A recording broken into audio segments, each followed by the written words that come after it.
बोलो जयकारा बोल मेरे श्री गुरु महाराज की जय। सभी गुरुमुख प्रेमियों से सप्रेम जय सच्चिदानंद। ऊंची है किस्मत हम सब की, ऊंची है किस्मत हम सब गुरुमुखों की, श्री आनंदपुर दरबार मिला।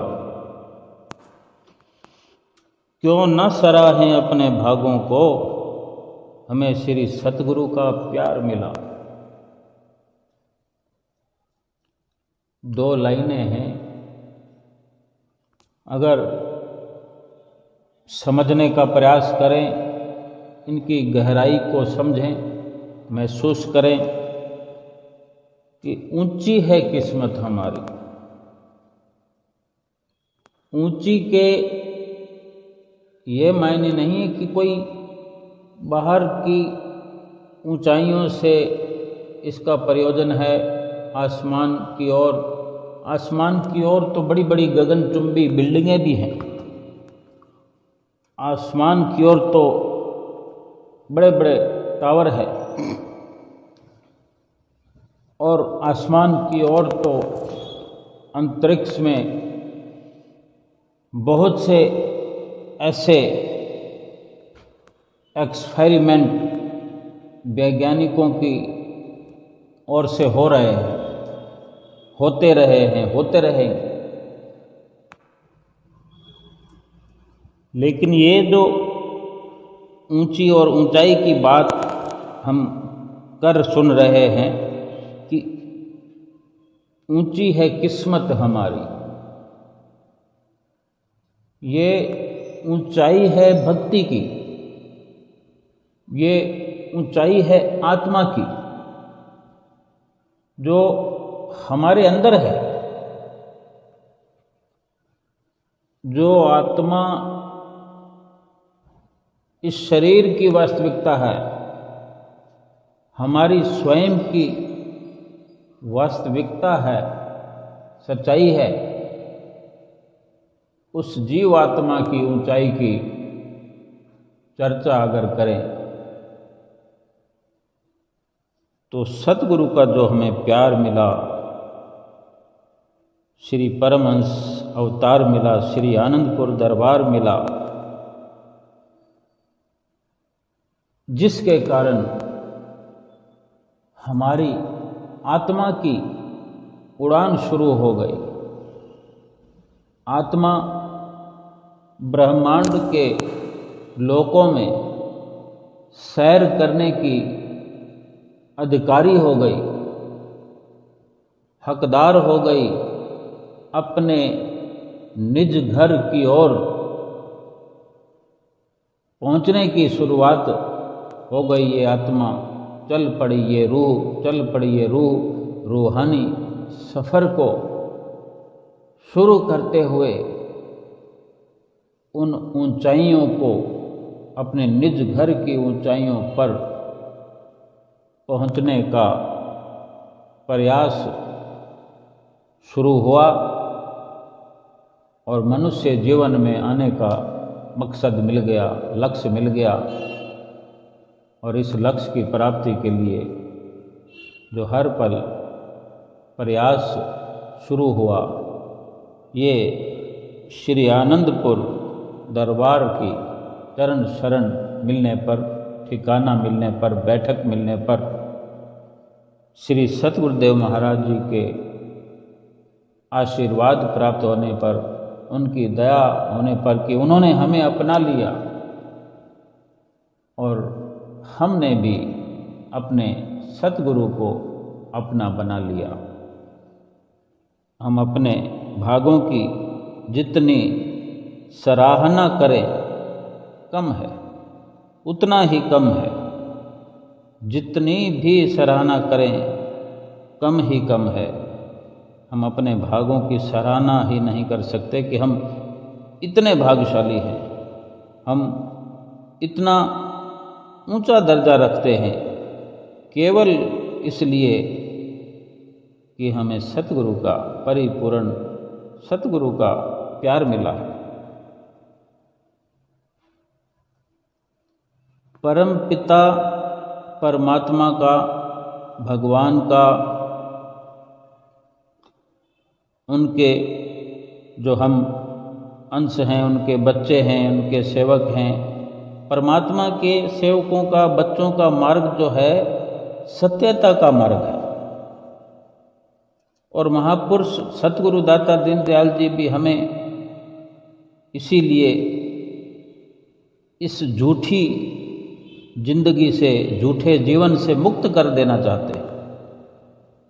हम बार बार जन्म लेकर आते रहे, फिर मरते रहे, फिर आते रहे, फिर मरते रहे, फिर ये सिलसिला 84 लाख योनियों का चलता रहा। और जन्म दर जन्म हमारी ये जीवात्मा जो आज बुलंदियों की ओर रूहानी सफ़र में है, ये दुख उठाती रही।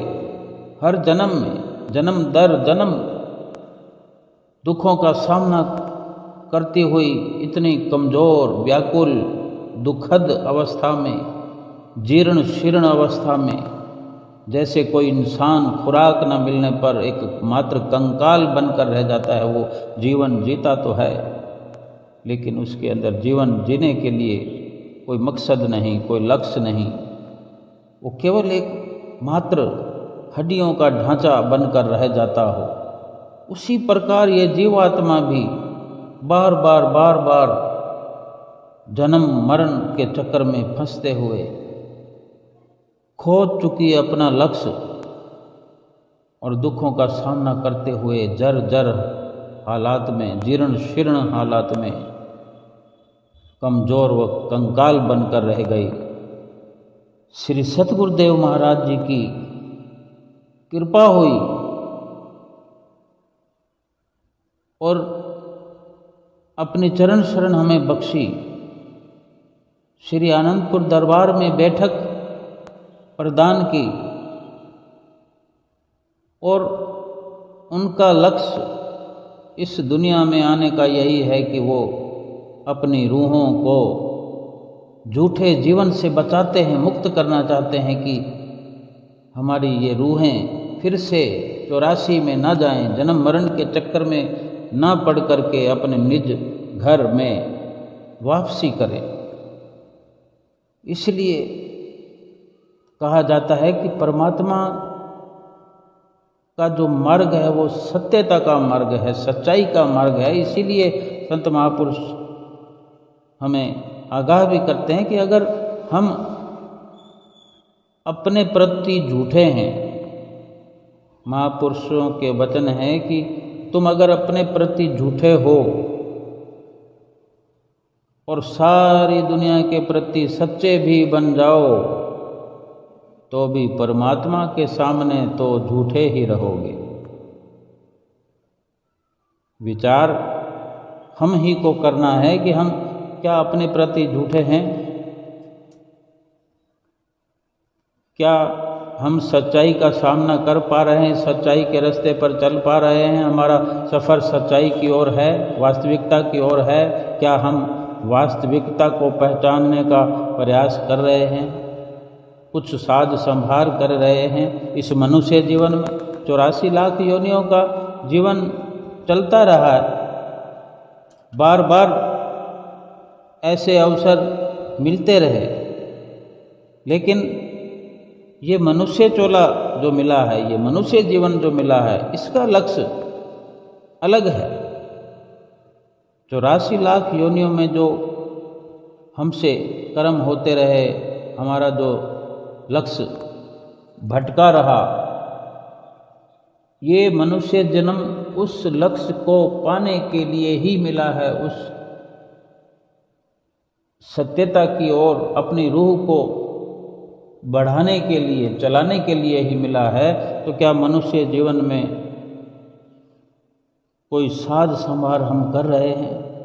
हम अपने प्रति अगर सच्चे नहीं हैं और सारी दुनिया के प्रति सच्चे बने रहें, सारी दुनिया की पूजा करते रहें, सारी दुनिया का खैर मकदम करते रहें, सारी दुनिया को नमन करते रहें और अपने अंदर अजर अमर जो आत्मा है उसके आगे झूठे साबित होते रहें, झूठे बने रहें, उसकी संभाल नहीं करेंगे, उसकी खोज खबर ना लेते हुए उसकी खुराक का, उसके खान पान का अगर ख्याल नहीं करेंगे। जैसे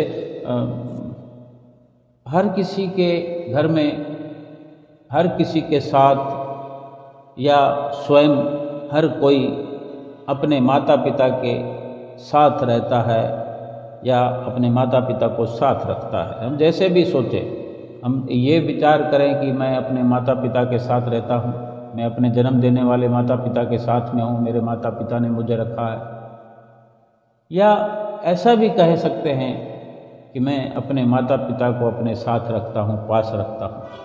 जैसा भी कहें, लेकिन सच्चाई ये है कि अपने माता पिता के प्रति हमारी कैसी सजगता है, कैसा व्यवहार है।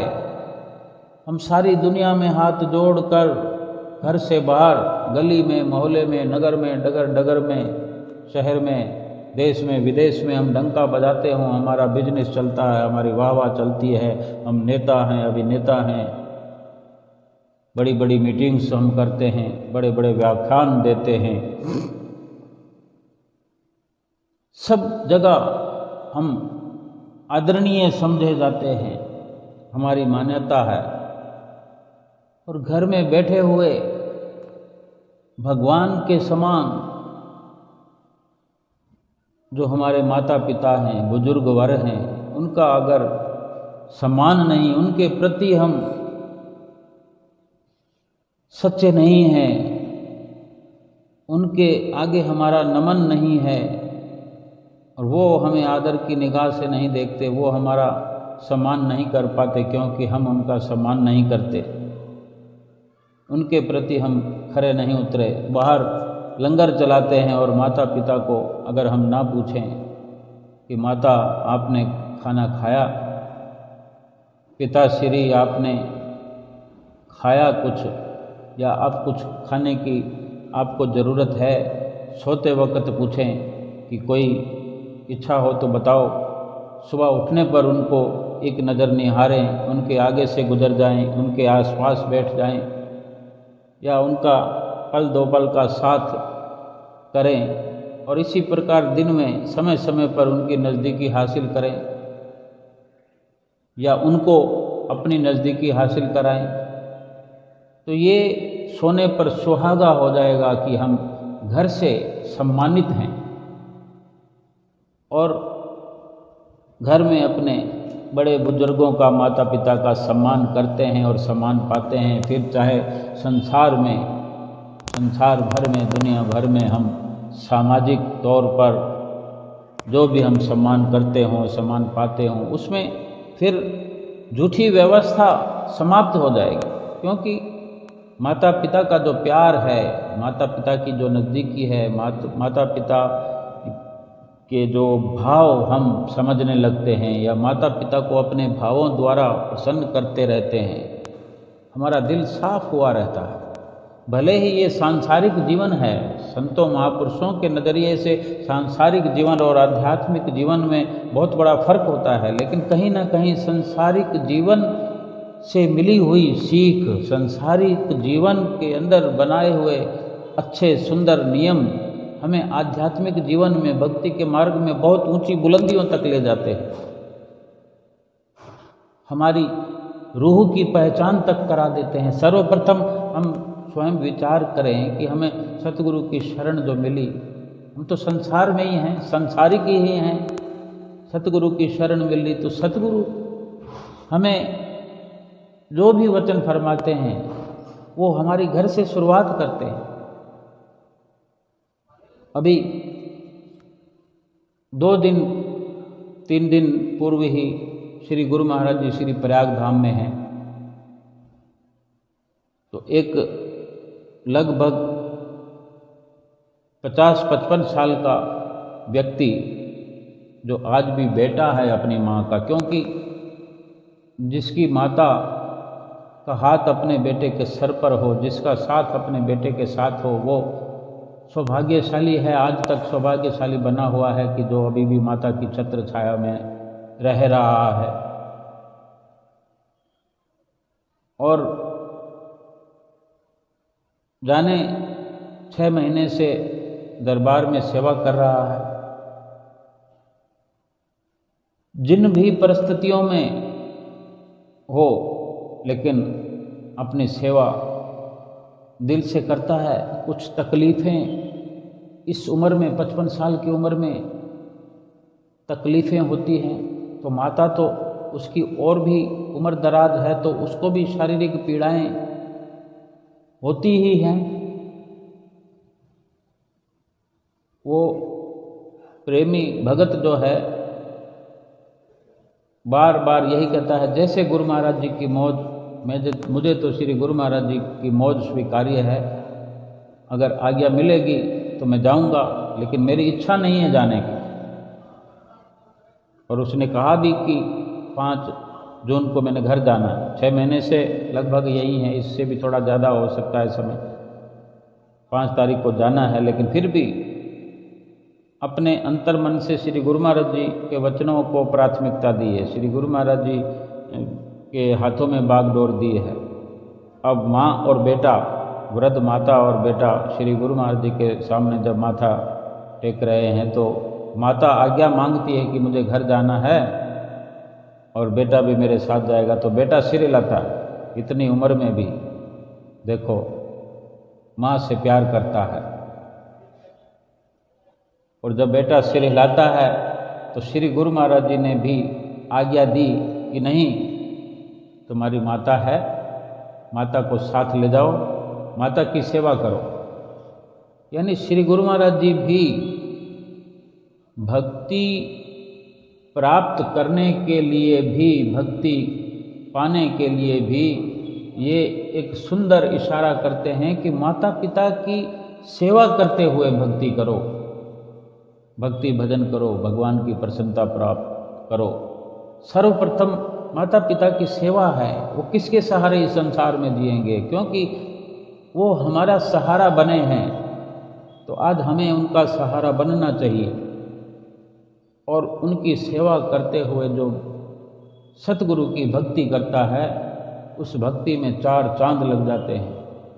उसमें बड़ी सफलता मिल जाती है कि सतगुरु की अधिक प्रसन्नता उस पर उतरती है, उस जीव पर, उस गुरुमुख प्रेमी पर, उस भाई पर, उस बहन पर अधिक कृपा उतरती है सतगुरु की। सतगुरु बड़े प्रसन्न होते हैं कि एक मर्यादा में चलते हुए, जिस प्रकार मर्यादा पुरुषोत्तम राम ने अपने माता पिता की सेवा करते हुए एक त्याग का, बलिदान का जीवन आदर्श हमारे लिए रखा। श्री गुरु महाराज जी हम गुरुमुख प्रेमियों के लिए इस जीवन के अंदर एक बड़ी पहचान हमारे लिए छोड़ते हैं, बड़ा रास्ता हमारे लिए बनाते हैं।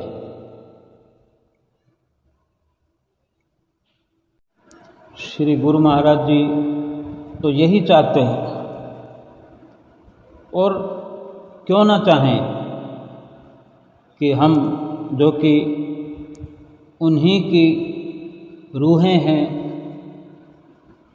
उन्हीं के हम अंश हैं, उन्हीं के सेवक हैं, और वो चाहते हैं कि हम हर पल सुखी रहें, हर पल आसान जीवन व्यतीत करें, मालिक का भजन सुमरन करें, मालिक की भक्ति प्राप्त करें, हर पल भक्ति एकत्र करते हुए ये जीवन व्यतीत हो, लोग ये सुखी बने हमारा, और परलोक भी सुहेला हो। अगर सतगुरु हमें सुखी बनाना चाहते हैं तो हमारे लिए ये हम पर उनका उपकार है, उनकी असीम कृपा है, और उसी असीम कृपा से लाभ प्राप्त करते हुए हमें अपना अमली जीवन बनाना चाहिए, अमली जीवन व्यतीत करना चाहिए। क्योंकि सतगुरु ने, परमपिता परमात्मा ने जब हमें भेजा इस दुनिया में मनुष्य जीवन दे करके, मनुष्य चोला दे करके भेजा, तो हमसे ये उम्मीद करते हुए, क्योंकि उनको रूह से मतलब है, आत्मा से, जो कि परमात्मा की अंश है, जो आत्मा हमारे शरीर के अंदर मौजूद है, वो चिरकाल से झकोले खाते हुए 84 लाख योनियों की भटकनाओं में भटक करके बड़े दुख उठाते हुए आई है, जन्म दर जन्म दुख उठाती रही है। दुख ऐसा कि हम उसकी कल्पना भी नहीं कर सकते, इतना अथाह दुख जिसकी गिनती नहीं की जा सकती, जिसका कोई अनुमान नहीं लगाया जा सकता, इतना अथाह दुख। एक जन्म के अंदर इंसान जीवन जीते हुए कितना हैरान परेशान रहता है, दुखों से घिरा रहता है, शारीरिक दुख, मानसिक दुख, आर्थिक दुख, सामाजिक दुख, दुख ही दुख इस जीवन में लगा रहता है। और ये मनुष्य जीवन है जिसमें ये अपने प्रयासों से दुखों से छुटकारा पा सकता है और पाता भी है, चाहे वो सांसारिक स्तर पर ही क्यों ना हो, लेकिन कोशिश कर सकता है, प्रयास कर सकता है और सफल भी होता है। संत महापुरुष तो आध्यात्मिकता की दृष्टि से हमें लोक और परलोक का सुख देना चाहते हैं, और जिस दुख की हम बात करते हैं, जिस दुख से हमें छुटकारा दिलाना चाहते हैं, वो 84 लाख योनियों की अगर दुख की हम कल्पना भी करें तो हमारी कल्पना से भी परे इतना दुख है 84 लाख योनियों का। 84 लाख योनियों की जो दुखद अवस्था है उसकी गणना नहीं की जा सकती। एक जीवन के दुखों से हम इतने परेशान हो जाते हैं, विचलित हो जाते हैं, तो 84 लाख योनियों का कितना तो समय होता है। एक जीवन के समय के अनुसार अगर हम कुछ थोड़ा अंदाज लगाएं केवल कि 84 लाख योनियों के अंदर कितना समय व्यतीत होता है एक एक योनि में। ऐसी ऐसी योनियां हैं जो मनुष्य योनि से भी कई गुना अधिक उम्र होती है उस योनि की। अजगर जैसी योनियां हैं, सांपों जैसी योनियां हैं, और ऐसे ऐसे जंतु हैं, जीव जंतु हैं। मनुष्य योनि से कितनी अधिक उम्र होती है, और सारे पूरे जीवन में दुख ही दुख होता है। 84 लाख योनियों में कितना दुख ये पा चुकी हुई है हमारी जीवात्मा। परमात्मा ने यही उम्मीद करते हुए ये मनुष्य जीवन बख्शा, और यहाँ पर परमात्मा ने हमारे लिए ये व्यवस्था की, इस संत सतगुरु से मिलन करा दिया। हमें सतगुरु की प्राप्ति हुई है, सतगुरु की चरण शरण मिली है। सतगुरु ने अपने चरणों में बैठक दी है, श्री आनंदपुर दरबार में हमारी बैठक की है, हमें ठिकाना दिया है, और जो भक्ति के नियम हमें सिखाते हैं, समझाते हैं,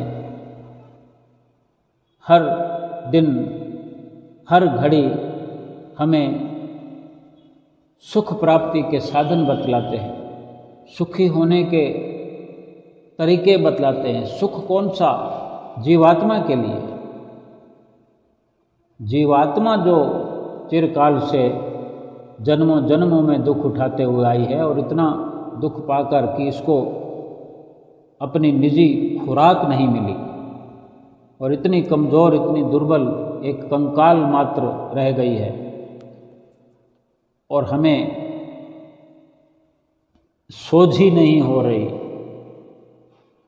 हम सजग नहीं हो पा रहे हैं अपनी आत्मा के प्रति कि हमने आत्मा की संभाल करनी थी, आत्मा को सुखी बनाना था, आत्मा को खुराक देनी थी, इसलिए मनुष्य जीवन मिला। और हम रात और दिन माया के कामों में, माया के धंधों में और माया में उलझ गए हैं, माया में लवलीन है, रोम रोम हमारा माया के अंदर ग्रसित है, रचा पचा पड़ा है। और फिर से 84 लाख योनियों का दुख इस जीवात्मा को मिल जाए, ये सतगुरु नहीं चाहते। सतगुरु को दया आती है, सतगुरु हमारे बड़े दयालु हैं, उनको हर वक्त हमारी जीवात्मा का, रूह का ख्याल लगा रहता है। हमारी रूह से रूहानी सफ़र करवाना चाहते हैं, हमारी रूह को ब्रह्मांड की ऊंचाइयों में, ब्रह्मांड की सैर कराते हुए अपने निज घर में पहुंचाना चाहते हैं, अपने साथ मिलाना चाहते हैं, अपने साथ रखना चाहते हैं और हमारे साथ रहना चाहते हैं। ये कितना हमारे लिए स्वर्णिम अवसर है, नायाब अवसर है कि हम जितनी सराहना अपने भागों की करें उतना कम है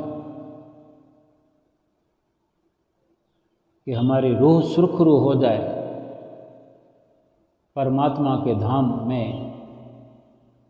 कितना मान सम्मान पाएगी, 84 लाख योनियों से आज़ाद हो जाएगी, हमेशा हमेशा के लिए इन दुखों से छुटकारा हो जाएगा। ये सतगुरु का हम पर उपकार नहीं है तो क्या है? सतगुरु यही चाहते हैं हमसे कि परमात्मा जब हमसे ये उम्मीद करते हैं और हमसे पूछा जाए कि जिस कारण से या जिस प्रकार से तुम्हें जीवन जीने के लिए भेजा गया, क्या तुमने उस प्रकार से, उस तरह से जीवन को जिया? क्या जवाब है हमारे पास?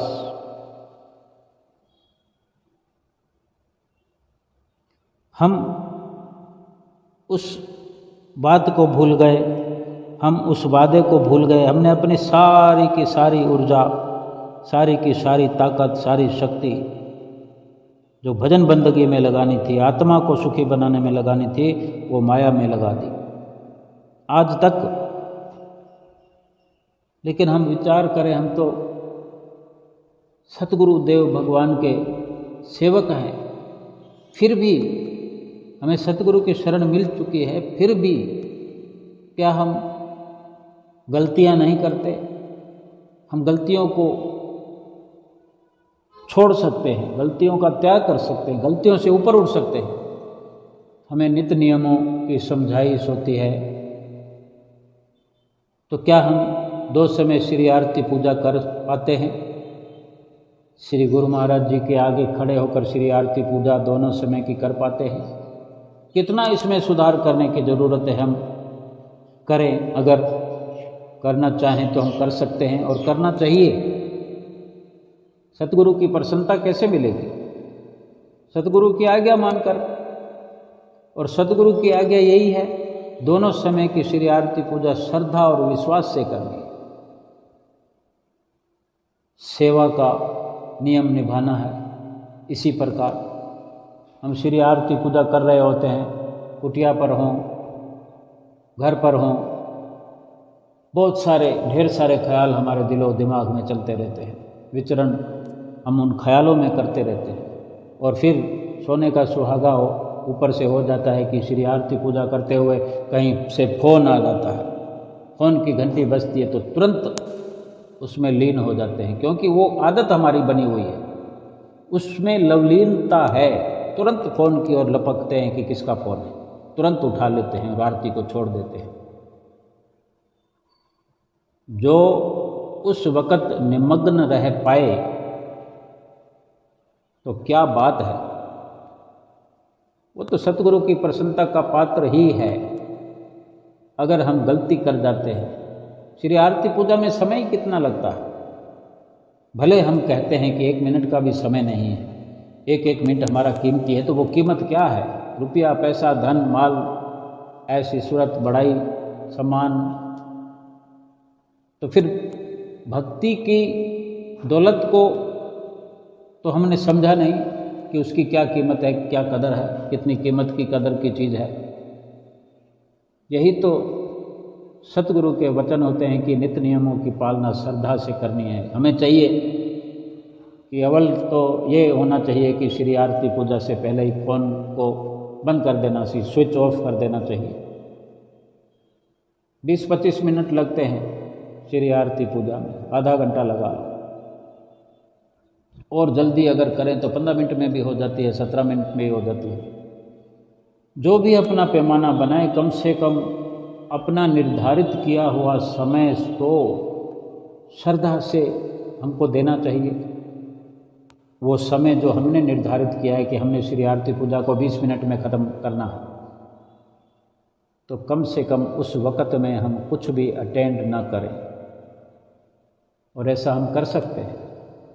समय कीमती तो तभी कहा जाएगा जब कीमत की वस्तु प्राप्त की जाएगी। उस समय में, कीमती समय में कीमती वस्तु अगर प्राप्त की जाएगी, कीमती समय तभी कहा जा सकता है। मिट्टी और कंकड़ पत्थर इकट्ठा करने में समय कीमती समय लेके कैसे लग जाएगा?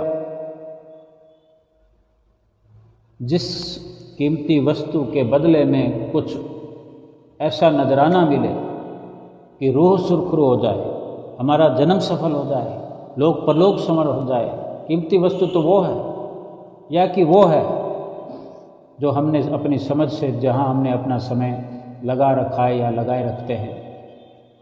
दुनिया का धन दौलत, ऐश इशरत, सामान संपदाएं दुनियावी एकत्र करने में अपना समय खर्च कर रहे हैं। क्या वो कीमती सरमाया है जो इस लोक में भी साथ नहीं दे सकता? गारंटी नहीं है, तो परलोक तो साथ जाना ही नहीं है। रूह को कैसे सुखी बनाएंगे फिर हम? माया में रच फच करके अपनी आत्मा को 84 लाख योनियों की कैद से आज़ादी नहीं दिलाई जा सकती। अपनी श्री आरती पूजा को बड़े संयम से करना चाहिए, श्रद्धा से करना चाहिए, निमग्न अवस्था में करना चाहिए। इसी प्रकार सेवा को भी अंजाम देना चाहिए, सुमरन को भी, दर्शन ध्यान को भी, और सतगुरु से जो प्रेम करते हैं उसमें भी हमने एक ऊंचाई हासिल करनी है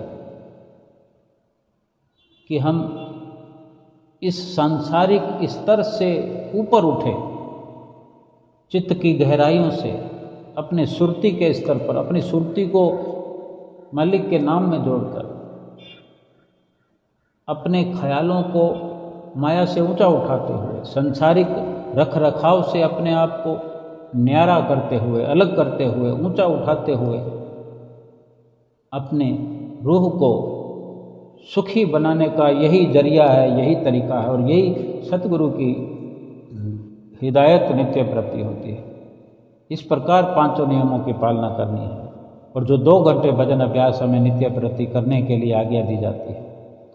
आज भी आज्ञा फरमाई, कल भी आज्ञा हमने सुनी। हर दिन श्री गुरु महाराज जी की तरफ से ये फरमान होता है, और हर जगह होता है, हर स्थान पर होता है, हर शहर में, हर आश्रम पर होता है। जहाँ भी श्री परमहंस अद्वैत मत के शाश्वत ज्योतिष स्तंभ, जहाँ जहाँ श्री परमहंसों की प्रतिमाएं विराजमान हैं, स्वरूप विराजमान है, वहाँ नित्य प्रति जो सत्संग होता है, पोथी पढ़कर होता हो, संतों महात्माओं के मुख से होता हो, नित्य प्रति ये फरमान जारी होता है कि 5 नियम की पालना नित्य प्रति करना है।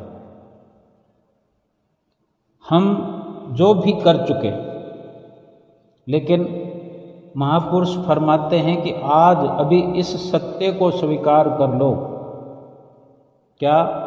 कि हम इस प्रकार से अपने अंदर से संकल्प करें, श्री गुरु महाराज जी से प्रार्थना करें कि मैं कुछ नहीं जानता, ये मुझसे अब तक असीम गलतियां होती रही हैं, लगातार बार बार होती रही हैं, लेकिन मैं अभी आपकी शरण में आने को व्याकुल हूँ,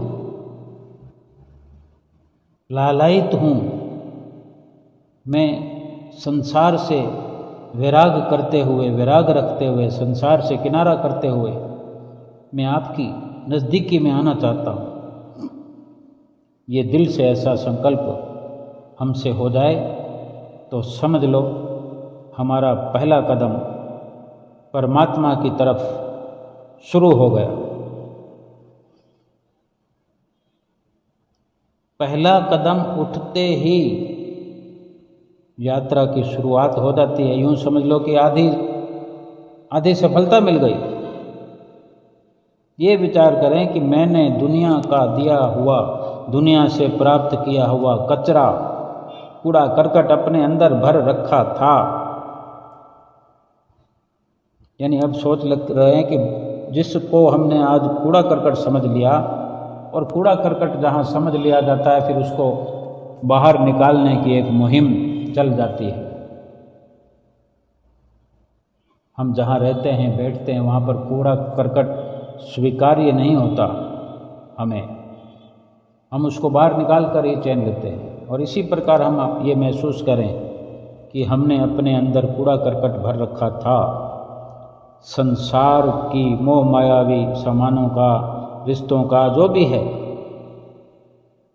लेकिन अब उससे किनारा हम करना चाहते हैं। ऐसा सोचते ही हम निर्दोष बालक की तरह, बच्चे की तरह पाक साफ हो जाएंगे। संस्कारों विकारों को किनारा देते ही, बाहर निकालते ही हम निर्मल पाक साफ हो जाएंगे। श्री गुरु महाराज जी तो हमारा हाथ पकड़े हुए हैं, पकड़ने के लिए तैयार हैं। हम ही बार बार छुड़ाने का प्रयास करते रहते हैं और मोह माया में जाते रहते हैं। इस प्रकार अपनी रूह को पाक साफ करते हुए, मन को निर्मल करते हुए, सतगुरु का हाथ, सतगुरु को अपना हाथ पकड़ाते हुए तटस्थ हो जाए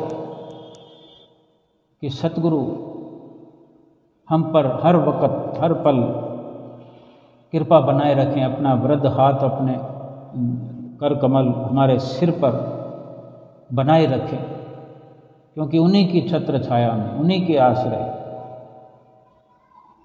उन्हीं से आशीर्वाद प्राप्त करते हुए हम मुमकिन तौर पर ये सफलता प्राप्त कर सकते हैं, सुखद जीवन की शुरुआत कर सकते हैं और सुखद जीवन बना सकते हैं। और जो इस जीवन की सफलता है उसे प्राप्त करते हैं। जीवन की सफलता यही है, केवल और केवल इस जीवात्मा को 84 लाख योनियों की कैद से छुटकारा दिलाना। एक बार ही तो दिलाना है।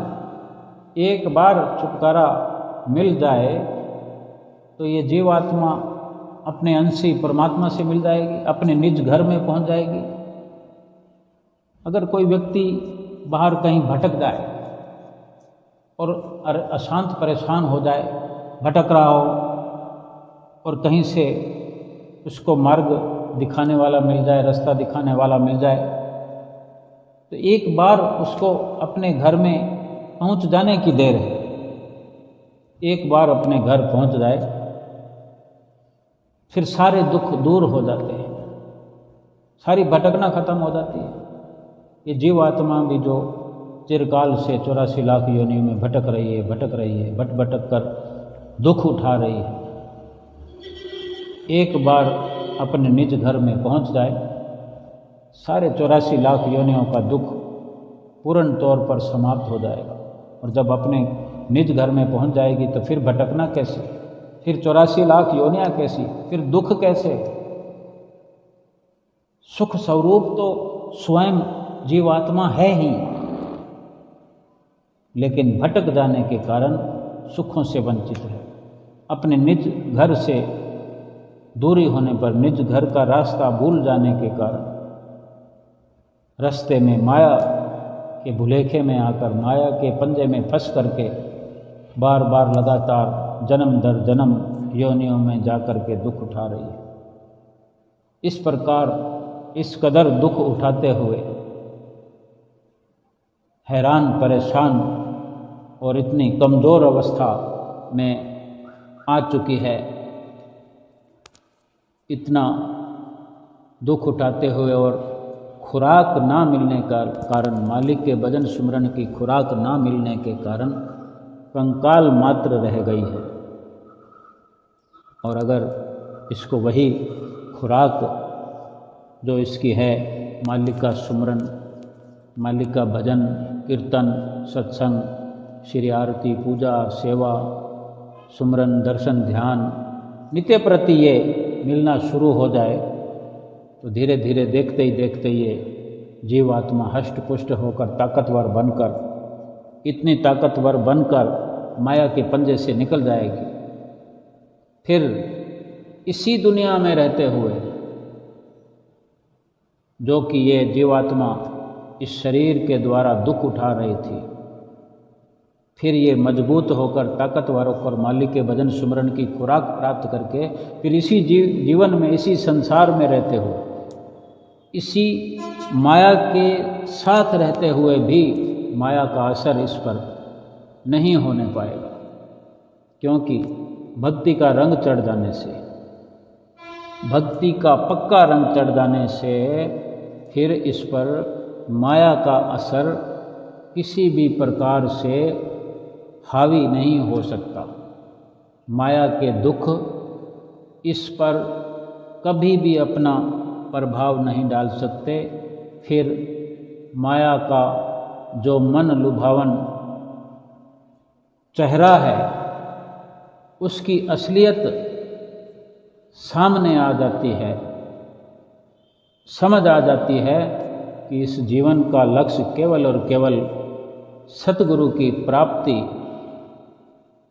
और सतगुरु की प्राप्ति हो जाने पर उनसे नाम की दीक्षा लेकर के उस नाम और सिमरन का भजन, उस नाम का भजन और सिमरन करते हुए जीवन को व्यतीत करना, हर पल हर घड़ी सत्यता की राह पर चलते हुए, सच्चाई के रास्ते पर चलते हुए, सत्यता को स्वीकार करते हुए, और फिर झूठे संसार से हम झूठे बन जाएं, झूठे साबित हो जाएं, लेकिन अपने आप से, अपने आप के लिए सच्चे साबित हो जाएं, सच्चे सिद्ध हो जाएं कि हम अपने आप से यानी अपनी जीवात्मा के साथ मिलकर उसकी खोज करके, उसकी पड़ताल करके, उसको सत्य की राह पर लगाकर, सत्य की राह पर चलाकर, उसको भजन भक्ति की खुराक देकर, उसको हष्ट पुष्ट ताकतवर बनाकर उसके निज धाम की ओर उसका सफ़र शुरू करा दे। उस रूह को रूहानी सफ़र मिले और ये रूह कदम दर कदम चलते हुए अपने निज घर की ओर बढ़ने लगे। यही हमारे जीवन की ऊंची उड़ान है, यही ऊंचाई है हमारे लिए, यही ऊंचाई, यही रुतबा इस जीवन का लक्ष्य है कि हमने अपनी जीवात्मा को जो माया की गहराइयों में, माया की दलदल में फंसी हुई थी, उसको निकाल करके बाहर उसे अपने निज घर पहुंचाने का संकल्प ले लिया है। और सतगुरु हर वक्त हमारे साथ हैं। हमने अपने रोम रोम को सतगुरु के हवाले कर देना है और सतगुरु से हर वक्त प्रार्थना करते हुए कि उनका आशीर्वाद हम पर बना रहे। हमको केवल उनकी आज्ञा का पालन करना है। सतगुरु हमें नित्य प्रति आगाह करते हैं कि केवल हमारे इन वचनों की पालना करो, बाकी सब कुछ हम करें। 5 नियम दरबार के जो करते श्रद्धा था, लोक और परलोक के श्री सतगुरु जिम्मेवार। कोई घंटे 2 घंटे के लिए भी हमारा संसार में कार्य करता है तो उसके बदले में कुछ ना कुछ चाहता है। इतनी मतलब परस्ती का संसार है जहाँ हम अब तक जी रहे थे। और सतगुरु के वचन हम सुने कि सतगुरु कितनी दया हम पर करते हैं, सतगुरु का प्यार कैसा है, निस्वार्थ प्यार है, कोई मतलब परस्ती नहीं है, सच्चा प्यार है उनका, सच्चा आशीर्वाद है, सच्चा सुख प्रदान करने वाले हैं कि हमसे केवल यही चाहते हैं कि 5 नियमों की पालना आप करो, 2 घंटे भजन अभ्यास करो, सारे काम बाकी हम स्वयं करेंगे।